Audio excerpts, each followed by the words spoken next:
Hello વિદ્યાર્થી મિત્રો, અત્યારે આપણે ધોરણ 8 ગુજરાતીમાં ચેપ્ટર 3 ગઢની રઢ છોડો એ પાઠની સંપૂર્ણ સ્વાધ્યાય પોથીનું સોલ્યુશન જોઈ રહ્યા છીએ. તો પહેલો પ્રશ્ન છે, નીચેના દરેક પ્રશ્નના ઉત્તર માટે આપેલા વિકલ્પોમાંથી સાચો વિકલ્પ શોધીને તેનો ક્રમ અક્ષર પ્રશ્નની સામે ચોરસમાં લખો. પહેલું છે, વાવ પંથકમાં કાજલ ઘેરી મીઠડી મધરાત શું કરતી વહી રહી છે? તો ડી ઓપ્શન આવશે, સમસમ. બીજું, વાવના રાણા કેવા હોવાથી તેમને પોતાનો વ્યક્તિગત ડર કે ગભરાટ નથી? તો બી ઓપ્શન આવશે, પ્રબળ શૌર્યના સ્વામી. ત્રીજો, વાવના મહારાજે નીચેનામાંથી કોને ડાયરાનો બોલાવો મોકલ્યો નથી? તો બી ઓપ્શન, પડોશી રાજ્યના સૈનિકોને. ચોથું, વાવના રાણાની દરખાસ્ત મુજબનો મજબૂત ગઢ દુશ્મન દ્વારા કેટલા મહિના મથવા છતાં દરવાજા તૂટે નહીં? તો સી ઓપ્શન આવશે, 10. વાવના દરબારીઓએ તેમના રાણા માટે કેવી લાગણી હતી? તો બી, માનની લાગણી હતી. છઠ્ઠું, વાવના રાણા તેમની પ્રજાની મદદ કરતા હોવા છતાં પ્રજાને શું કરવાની મનાઈ હતી? તો ડી ઓપ્શન, રાણાનો જય જયકાર કરવાની મનાઈ હતી. વાવ પંથકના હજારો લોકો હાથમાં શું લઈને સીમાડે એક હારમાં ઊભા હતા? તો ડી, આપેલ ત્રણે, તલવારો, ભાલા અને બરછી. વાવની પ્રજાએ ઢીમા ધણી તરીકે કરેલો કોનો જય જયકાર આભમાં પહોંચ્યો? તો એ ઓપ્શન આવશે, કાળિયા ઠાકરનો. બીજો પ્રશ્ન, કૌંસમાંથી યોગ્ય શબ્દ પસંદ કરી ખાલી જગ્યા પૂરો. તો રજવાડા, દુકાળ, રાણા, સીમાડે, સિંહ, વરણ, ઉચાટ, નડેશ્વરી, આ બધું આપ્યું છે. તો આપણે જોઈએ, પહેલું છે, વાવ ઉપર નિંદ્રા રાણીનો પ્રભાવ છતાં રાણાની આંખમાં જરાય નીંદર નથી. બીજું, કચ્છના રણની કાંધે આઈ બરોડીમાં નડેશ્વરીનો વિસ્તાર આવેલો છે.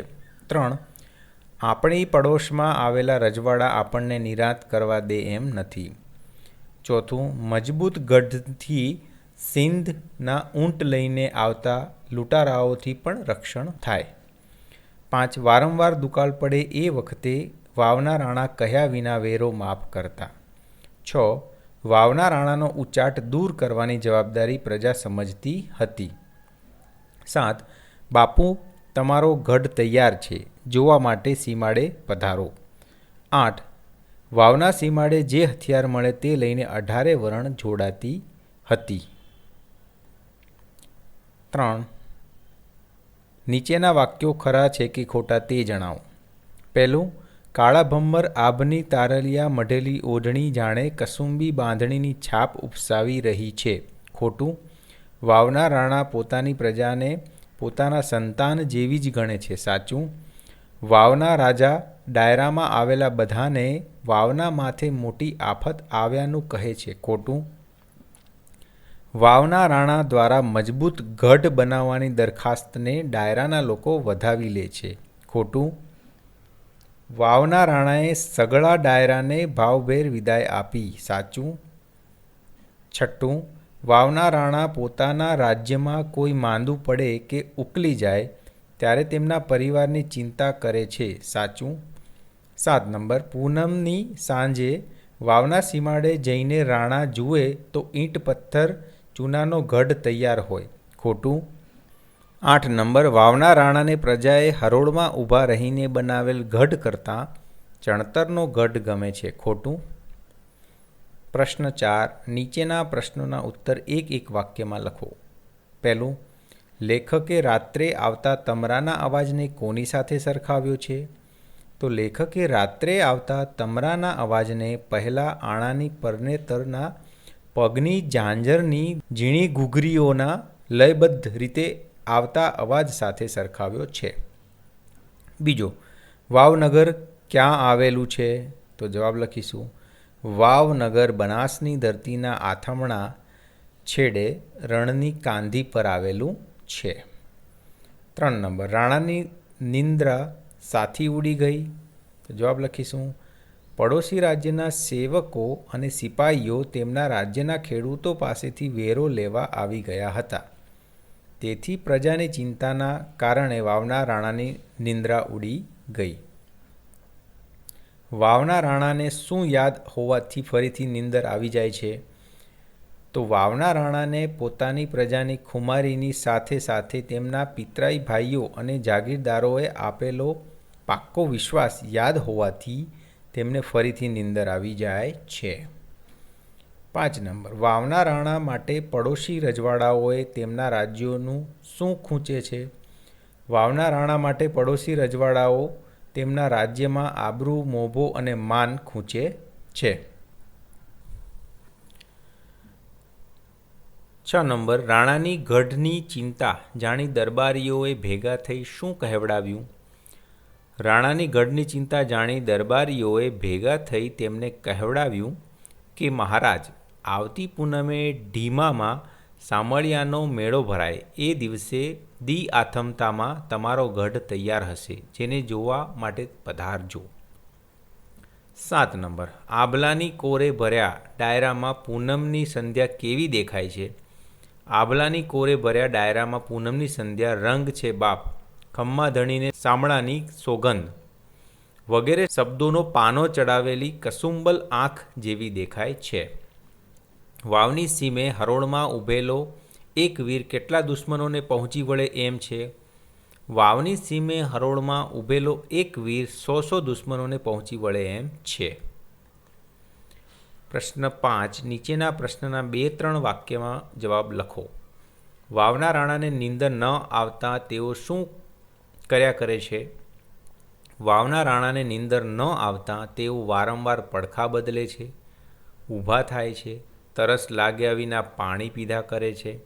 આ ઉપરાંત રંગમહેલના ઝરૂખેથી દૂર દૂર દેખાતી વાવનગરની સીમ સુધી નજર માંડ્યા કરે છે. ખેડૂતને બંદી બનાવ્યા સિવાય સિપાહીઓ પરત કેમ ફર્યા? તો જવાબ લખીશું, ખેડૂતને બંદી બનાવ્યા સિવાય સિપાહીઓ પરત ફર્યા કારણ કે તે સમયે આસપાસના ખેતરોમાં ગાયો ભેંસો માટે 4 પૂળો વાળતી 4 મહિલાઓ પોતાની ધારદાર દાતરડાને લઈને ખેડૂતને મદદે આવીને સિપાહીઓને ભગાડી મૂક્યા. વાવના રાણાને શા માટે ચિંતા હતી? વાવની પડોશમાં આવેલા રજવાડાના કારણે વાવમાં રોજબરોજ સીમાડે કોઈને કોઈ માઠા સમાચાર આવતા રહે છે. રાજાને પ્રજા પર પૂરો ભરોસો હોવા છતાં તેમને પોતાની પ્રજાની પડોશી રાજ્યોના દબાણમાં રહેવું પડતું હોય તેવું લાગે છે. આના કારણે તેમને પોતાની નહીં પણ રાજ્યની પ્રજાની ચિંતા થતી હતી. વાવના રાણાએ ડાયરામાં શાંતિપૂર્વક બીજી દરખાસ્ત કઈ મૂકી? તો વાવના રાણાએ ડાયરામાં શાંતિપૂર્વક બીજી દરખાસ્ત મૂકી, આપણે વાવનગરને ફરતે મજબૂત ગઢ ચણાવી લઈએ તો એવો મજબૂત ગઢ બનાવીએ તો દુશ્મન 10 મહિના મથે તોય દરવાજા તોડી ન શકે. સિંહના ઊંટ લઈને આવતા લૂંટારાઓથી પણ રક્ષણ થાય. શું કહેવું છે ભાઈઓ? 5 નંબર, વાવના રાણાની મજબૂત ગઢ બનાવવાની દરખાસ્તનો ડાયરાનો લોકોએ શું જવાબ આપ્યો? વાવના રાણાની મજબૂત ગઢ બનાવવાની દરખાસ્તનો ડાયરાના લોકોએ જવાબ આપ્યો કે બાપુ, એ વાતને અત્યારે રહેવા દો, અમે બધા ભેગા મળીને એ વાતનો બરાબર વિચાર કરીશું કે પછી કેવો ગઢ બનાવવો છે તે આપણે જણાવીશું, તમે ચિંતા ન કરતા. 6, વાવના રાજકવિ કાનબાપુએ સીમા પર જ ગઢની રઢ છોડો રૂડા રાજવી કવિતાની રચના કેમ કરી? તો વાવના લોકોએ હથિયારો લઈ સીમાડે કરેલો ઢીમા ધણી કાળિયા ઠાકરનો જય જયકારના રણનાદના પડઘા આસપાસના રાજ્યોની સીમાએ પણ સંભળાયા હશે. તેથી તેઓનું ગુમાન ઓગળી જવાથી તેઓ વાવમાં અટકચાળો કરવાનું જ ભૂલી ગયા. તેથી રાજકવિ કાનબાપુએ સીમા પર જ ગઢની રઢ છોડો રૂડા રાજવી કવિતાની રચના કરી. શું આખરે ગઢ તૈયાર થયો? કેવી રીતે? હા, આખરે ગઢ તૈયાર થયો. સમસ્ત વાવ ઢીમા સુઈગામ પંથકના દરબારો, જાગીરદારો, સોલંકી, ચૌહાણ, પરમાર, વેંજિયા રાજપૂતો હજારોની સંખ્યામાં એકબીજાની નજીક હાથમાં ખુલ્લી તલવારો, ભાલા, બરછીઓ લઈને એક હરોળ ઊભા રહેતા વાવની ફરતે ગઢ તૈયાર થયો. પ્રશ્ન છે, નીચેના પ્રશ્નોના 5-6 વાક્યમાં ઉત્તર લખો. સરહદે કતારમાં હથિયારો લઈને ઊભેલા વાવના સગળા શૂરવીરોએ રાણાને શું પૂછ્યું છે? તો જવાબ અહીંયા આપ્યો છે. વિડીયો પોઝ કરીને જોઈ લેવો, કારણ કે વિડીયો બહુ લાંબો થઈ જશે. 7. નીચેના પ્રશ્નના ઉત્તર તમારી નોટબુકમાં લખો. રાણા સાથી ચિંતામુક્ત થઈ ગયા હશે. જવાબ અહીંયા સવિસ્તાર આપ્યો જ છે. બીજું, પ્રજાએ કઈ જવાબદારી ઉપાડી લીધી કેમ? તો એનો પણ જવાબ અહીંયા આપ્યો છે. 8 નંબર, તો શું થાત? લખો. મહિલાઓએ દાંતરડા ન ઉગામ્યા હોત તો સિપાઈઓ ખેડૂતને પકડીને લઈ જાત, ગામ લોકોને વેરો ભરવો પડત અને કદાચ વધારે હેરાન થાત. ગામમાં ડરનો માહોલ ફેલાઈ જાત. બીજું, રાણાએ ડાયરો ન બોલાવ્યો હોત તો રાણાને ખબર જ ન પડત કે લોકો શું વિચારે છે. ગામ લોકો અને જાગીરદારો વચ્ચે વિશ્વાસ ન બંધાત. ગામની સુરક્ષા માટે કોઈ યોજના બની જ ન શકત. ત્રીજું, પ્રજાએ માનવ સાંકળ ન બનાવી હોત તો રાણાને વિશ્વાસ ન આવત કે પ્રજા તેમની સાથે છે. દુશ્મનોને ગામની એકતાની ખબર ના પડત અને રાણાને કાયમ વાવની પ્રજાની ચિંતા રહેતી. 9 નંબર, આપેલા વાક્યોનો ભાવ અને અર્થ દર્શાવતું વાક્ય પાઠમાંથી શોધીને ઉદાહરણ મુજબ લખો. તો ઉદાહરણ આપ્યું છે, વાવના રાણા ઊંઘી શકતા નથી. તો વાવના રાણા વજેસંઘજીની આંખમાં જરાય નીંદર નથી. એવી રીતના બધા જ જુઓ જવાબ અહીંયા આપ્યા જ છે. જોઈ લેજો વિડીયો પોઝ કરીને. 10 નંબર, કચ્છના રણથી વીંટી પણ અપાવી ત્યાં સુધી મનમાં વાંચો અને રાણાને લાગુ પડતી વિગતો સામે ખરું કરો. તો શૌર્યના સ્વામી, પ્રજાની સલામતીની ચિંતા, કારભારી સાથે ખેતર પહોંચ્યા, મહિલાઓનું સન્માન કર્યું, આ બધું એને લાગુ પડે છે. 11, નીચેના શબ્દોની જોડણી સુધારીને લખો. તો અહીંયા લયબદ્ધ, તારલિયા, નિંદ્રા, દૂર સુદૂર, વ્યક્તિગત, ગરાસદાર, અઠવાડિયું, દીકરી, ખુલ્લું, સુરવીર, આ બધી જોડણી સુધારીને આપી છે. પછી 12 નંબર છે, નીચેના શબ્દોના બે સમાનાર્થી શબ્દો લખો. પગ એટલે પાય, ચરણ, અવાજ, બૂમ, સાદ, પ્રભાવ, દબામ, રૂઆબ, પ્રબળ, અત્યંત બળવાન, આફત, સંકટ, આપત્તિ, ઉચાટ, ચિંતા, ફિકર, પરિવાર, કુટુંબ, કબીલો, કદાચ, કદા, ક્યારે, હંકારો, બૂમ, બરાડો, કિરણ, રશ્મિ, તેજરેખા. પ્રશ્ન 13, નીચેના શબ્દોના વિરુદ્ધાર્થી શબ્દ લખો. દૂર, નજીક, રાત, દિવસ, વધારે, ઓછું, વિશ્વાસ, અવિશ્વાસ, શાંતિ, અશાંતિ, કઠણ, પોચું, નરમ, કાયર, સુરવીર, માન, અપમાન, હળવો, ભારે. 14, નીચેના શબ્દ સમૂહ માટે એક શબ્દ લખો. બારી બહાર કાઢેલું ઝૂલતું બાંધકામ, ઝરૂખો. પિયરની વહુને વિધિસર સાસરે વળાવી આવવી તે આણું. આંખમાં દેખાતું પદ કે હોદ્દાનો ગુમાન, ખુમારી. સ્ત્રીઓનું પગનું એક ઘરેણું, ઝાંઝર. વચ્ચે વચ્ચે બાંધીને જુદા રંગે રંગેલું ઓઢણ એટલે બાંધણી. પ્રદેશનો અમુક વિભાગ, પંથક. લાકડી ઉપર ચીંથરા વીટેલો સળગાવવાનો એક પ્રકારનો દીવા જેવો કાકડો એટલે મસાલ. ઘાસ કે કડબનું મોટું પૂળિયું એટલે પૂળો. લોકોમાં ચાલતી વાત, લોકચર્ચા. નમ્રતાથી મંજૂરી માટે રજૂ થતી સૂચના, દરખાસ્ત. કન્યાના લગ્ન પ્રસંગે કરેલો આપ લેનો ઠરાવ એટલે કરિયાવર. પર્વત ઉપરનો કોટ, ગઢ. એક કાનથી બીજે કાન, કર્ણોપકર્ણ. નીચેના રૂઢિપ્રયોગોનો અર્થ આપી વાક્યમાં પ્રયોગ કરો. તો અહીંયા રૂઢિપ્રયોગનો અર્થ જેમ કે નજર માંડવી, દ્રષ્ટિ સ્થિર કરવી અને વાક્ય આપ્યું છે એવી રીતના બધા જ. ઝીણી આંખે પારખવું, બારીક તપાસ કરવી, ઊંઘ ઉડાડવી, અજ્ઞાન દૂર કરવું, સમજ આપવી, એ રીતના બધા જ રૂઢિપ્રયોગો અને વાક્યો અહીંયા આપ્યા છે. જોઈ લેવા વિડીયો પોઝ કરીને.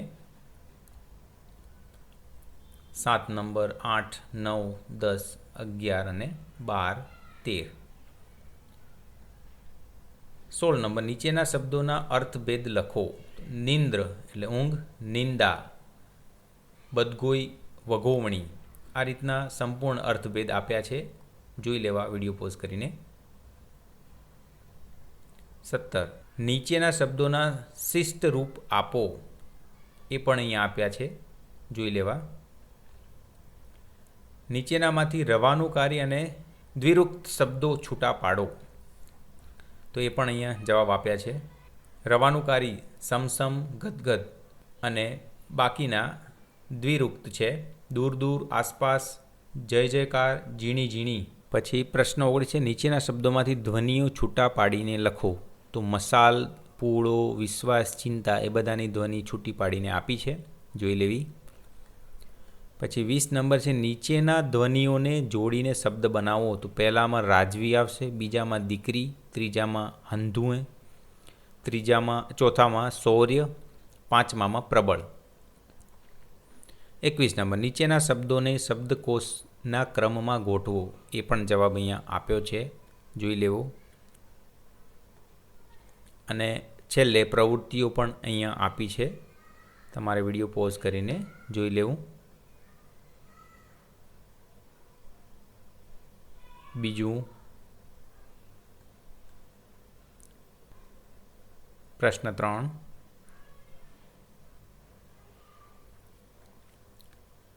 પ્રશ્ન 4. સાંભળેલી કે વાંચેલી લોકકથા વિશે તમારી નોટબુકમાં લખો. તો સિંહની દોસ્તી અહીંયા એક વાર્તા આપી છે. તો આ રીતના આપણે ધોરણ 8 ગુજરાતીમાં ચેપ્ટર 3 છે એની સંપૂર્ણ સ્વાધ્યાય પોથીનું સોલ્યુશન જોયું. આ વિડીયો તમને કેવો લાગે કોમેન્ટ કરીને જરૂરથી કહેજો. અને અમારી ચેનલને હજુ સુધી તમે સબસ્ક્રાઈબ ના કરી હોય તો સબસ્ક્રાઈબ કરી દેજો. ધન્યવાદ.